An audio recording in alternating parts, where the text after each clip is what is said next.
What's up, YouTube? It's your favorite god, Zayon in the building. Y'all already know what it is. Y'all already know who I am. Let's get to it. We doing unpopular opinions today, man. Now, this is going to be a series, but trick is, every episode is going to be about a different opinion. Now, I'm not saying certain episodes are going to resurface. You know what I'm saying? I'm never going to be able to get all the unpopular opinions out in one video. So, of course, there'll be part 2s to certain opinions. But, for now, let's not worry about that. Let's go. And for the first one, we gotta get into one of my favorite animes, JoJo's Bizarre Adventure. Now, my reasoning for saying JoJo's Bizarre Adventure is because I believe Iggy's the best character in all of JoJo's Part 3. Now, let me calm down. My unpopular opinion when it comes to JoJo's is I believe Part 3 is not the best part. A lot of people seem to think that Part 3 is the best part that they've made. I do understand why, and I can see the appeal, but I don't think it's better than Part 4. Part 4 is by far the best part that I can think of. Now, a lot of characters in JoJo Part 3 don't really have insane character development. Jotaro kind of stays the same. Joseph kind of stays the same. You know, Kakyoin, we're not going to talk about that.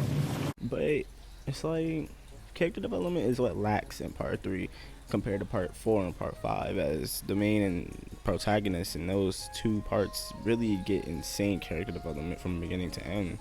It kind of outshadows Part 3's main character. You know what I'm saying?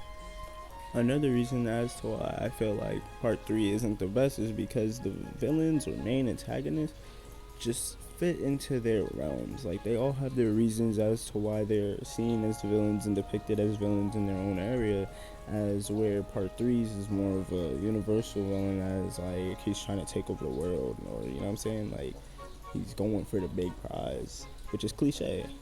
Cliche isn't always cool. Moving on to the next topic, I don't know about any of you guys, but I really feel like Avatar, just the whole trilogy down to Korra, counts as an anime, so that's gonna be one of the unpopular opinions.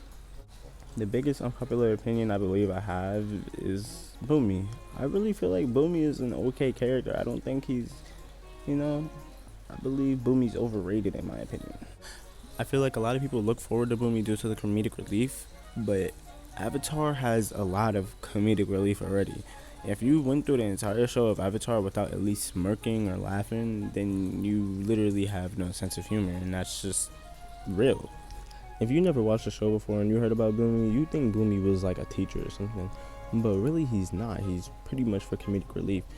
He's in the White Lotus, and compared to people like Iroh, Paku, and Piandao, he really has no like direct correlation to the characters aside from giving Aang a little bit of earthbending teaching and then telling him to go find someone else. Now, in no means am I calling Boomy weak. I'm just saying Boomy doesn't have that strong of a correlation to the main characters in the actual storyline. He kind of reminds me of like Nail from like Dragon Ball or something, who was there and had, slight impact, but, you know what I'm saying, everyone respects Nail for what he did. Now, I'm a huge Dragon Ball fan. Dragon Ball was one of the first animes that, really I watched as a kid. And Dragon Ball Super messed a lot of things up for me, in my opinion. I feel like a lot of people that are watching Dragon Ball Super, like myself, are just nostalgic fans or children. I don't really see the plot in the show. The plot is kind of gone. Characters are losing their spark. It's just transformation after transformation. It's not really cool anymore. And it doesn't help the fact that the first couple episodes are bad due to animation. The first 2 seasons were pretty much remade with the movie with little stuff that they could add in between. The next arc was the future arc. The only good character out of there was Black. The next couple arcs were tournament arcs, and they were ass aside from the last one. And the only reason people liked it was because the animation and the fights were looked forward to. My next one, probably my last one, is about Sakura from Naruto. She has a reputation for being useless, but I think otherwise. Now, Sakura from the jump was already counted stronger than Tenzin, and Tamari by Shippuden was proven a little bit of a problem, but she prevails over Tamari no matter what. She also has pretty decent character development, but sometimes she loses her spark. Sometimes she goes back to the older retarded Sakura, which, you can't blame her for. At the end of the day, most of these characters are in their teens. So love seems to be like a huge dilemma when it comes to teenagers if you really think about it. So her obsession with Sasuke and how she goes so hard for Sasuke isn't nothing but a love story, a teenage love story. That's nothing you can take from her. It's nothing that's really her fault. It's just teenagers being in love type thing.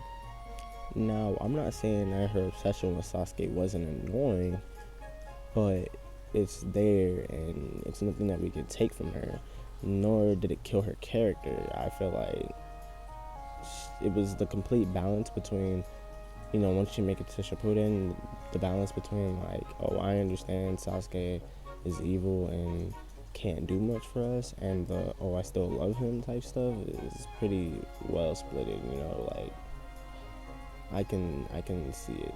It's not bad. It seemed like the main problem when it came to Sakura was a lot of people just started calling her useless, and it just led to this train of Sakura being useless. And no one really took the time out to look at her character and look at what she really been through and look at it from a teenager's perspective and look at it from a real life perspective. Love is love, you know what I'm saying? If someone falls in love tomorrow, they're gonna fight for it. No matter if they're children, they believe in love, they understand the concept of love. So her fighting for it is not technically annoying. What makes it annoying is how she went about it and how she tried to neglect those around her, such as Naruto, that was clearly giving her the love that she needed, or was willing to give her the love that she needed. Well, if I'm being honest, that's about it. If you enjoyed this video, please leave a like, subscribe, and comment. If you didn't, you don't really have to do any of those things. If you do decide to, subscribe to your favorite god, make sure you click the bell icon. Make sure that you keep up with your favorite god.